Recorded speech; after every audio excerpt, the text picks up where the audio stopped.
Nahida, the fourth playable Archon of Genshin Impact, took the community by storm with both her cuteness and her tether ability.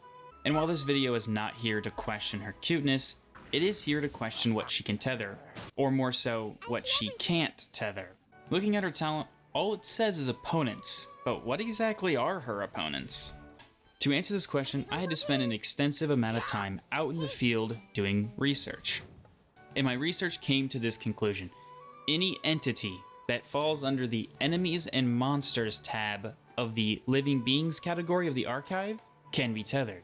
However, any entity in the Wildlife category cannot be tethered, with the exception of 6 of them, being the Red Vulture, Spino Crocodile, Rish Bolan Tiger, Scorpion, Desert Sumpter Beast, and Shaggy Sumpter Beast.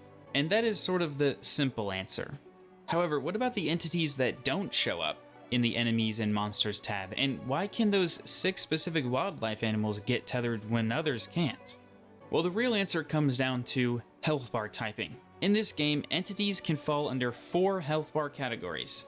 There is no health bar, red health bar, yellow health bar, and white health bar.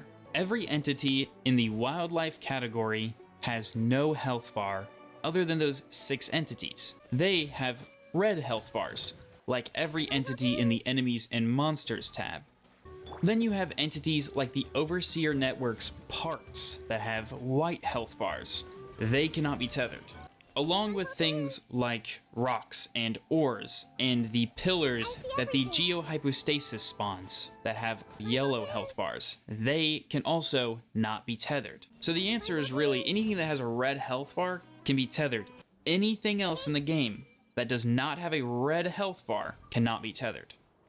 Also, interesting interaction between the Overseer Network and Nahida's tether is that even though it cannot take damage in its invisible state, she can still tether it, though it won't deal any damage. You can also find the interaction with dormant ruin guards.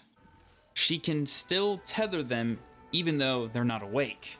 And while it won't deal any damage and it will wake it up, she can still pre-tether it before it can get up.